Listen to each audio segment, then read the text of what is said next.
ಎಷ್ಟೊತ್ತಿಗೆ ಕರ್ಕೊಂಬಂದು ಏನಾಯ್ತು? ಸರ್ ಬೆಳಿಗ್ಗೆ ಸುಮಾರು 8:35ಕ್ಕೆ ಫೋನ್ ಬಂತು ನನಗೆ. ಕರೆಕ್ಟಲ್ಲಿ 8:35ಕ್ಕೆ ಅವ್ರ ತಾಯಿ ಫೋನ್ ಮಾಡಿದರು.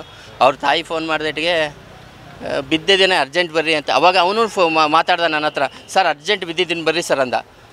ನನ್ನ ಹತ್ರ ವರ್ಕ್ ಮಾಡ್ತಿದ್ನಲ್ಲ, 6 ವರ್ಷದಿಂದ ವರ್ಕ್ ಮಾಡ್ತಿದ್ದೇನೆ. ಆಮೇಲೆ ಅವ್ನು ಮ್ಯಾನೇಜರ್ ಫೋರ್ಸ್ ಸಿಕ್ತು, ಭಜನೆಯಲ್ಲಿ ಚೆನ್ನಾಗೇ ಇದ್ದ.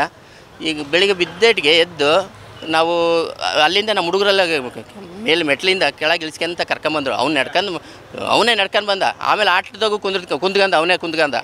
ಅಲ್ಲಿಂದ ಬಂದು ಇಲ್ಲಿ ಬಸವೇಶ್ವರ ಹಾಸ್ಪಿಟ್ಲ್ ಹತ್ರನೇ ನಾವು ಇಲ್ಲಿ ಸ್ಟ್ರೆಚರ್ ತರಿಸಿ ಹಾಕಿದ್ವಿ. ಅಲ್ಲಿ ಸುಮ್ಮನೆ ಎದ್ದು ಹಿಂಗೆ ಕುಂದ್ಗಂದ. ಒಳಗೆ ಹಾಕಿದ್ಮೇಲೆ ಕುಂದ್ಗಂದ. ಯಾರು ಡಾಕ್ಟ್ರು ಬಂದಿಲ್ಲ, ಸಿಸ್ಟರು ಅವರು ಇವರು ಇರ್ತಾರಲ್ಲ ಬಂದು ಒತ್ತಿದ್ರು. ಡಾಕ್ಟ್ರ್ ಕರೀರಿ ಅಂದ್ವಿ. ಡಾಕ್ಟ್ರು ಬರಲೇ ಇಲ್ಲ. ಯಾವುದೋ ಲೇಡಿ ಡಾಕ್ಟ್ರು ಒಬ್ಬರು, ಅವ್ರು ಇನ್ನೂ ಲರ್ನಿಂಗ್ ಇರಬೇಕು, ಟ್ರೈನರ್ ಇರಬೇಕು. ಡಾಕ್ಟ್ರು ಬಂದು ಹಿಂಗೆ ಅವ್ರು ಫ್ರೆಶ್ ಮಾಡಿದರು. ಆಲೇ 1-2 ಸರಿ ಫ್ರೆಶ್ ಮಾಡಿರುತ್ತೆ, ಎದ್ದು ಕುಂತ್ಕಂದ. ಆಮೇಲೆ ಇನ್ನು ಆ ಕಡೆ ಯಾರೋ ಪೇಷಂಟ್ ಇದ್ದರು, ಅಲ್ಲಿ ಒತ್ತಕ್ಕೆ ಹೋದರು. ಅಷ್ಟೊತ್ತಿಗೆ ಈ ಕಡೆ ಅವನು ಕಣ್ಣು ಮ್ಯಾಲಕ್ಕೆ ಬಿಟ್ಟು ಇದಾಗ್ಬಿಟ್ಟ. ಇಲ್ಲ ಎಮರ್ಜೆನ್ಸಿ ಡಾಕ್ಟ್ರ್ ಇಲ್ಲ. ಡಾಕ್ಟ್ರ್ ಇಲ್ದಿದ್ದೀನಿ ಯಾಕೆ ಹಾಸ್ಪಿಟ್ಲ್ ಇಟ್ಕೊಂಡಾರೆ ಅಂತ ಗೊತ್ತಾಗ್ತಿಲ್ಲ. ಇದು ಇಲ್ಲ ಎಮರ್ಜೆನ್ಸಿಗೆ ಇಂಥ ಟೈಮಿಗೆ ಅಂತೇಳಿ ಬೋರ್ಡ್ ಹಾಕಕ್ಕೆ ಹೇಳ್ರಿ. ಸುಮ್ಮನೆ ಇಂಥ ಪ್ರಾಣ ತೆಗೆದುಬಿಟ್ರೆ ಈ ಬಸವೇಶ್ವರ ಹಾಸ್ಪಿಟ್ಲ್ ಎಷ್ಟು ಜನ ಪ್ರಾಣ ತೆಗೆದೈತೆ ಗೊತ್ತಿಲ್ಲ ನನಗಂತೂ.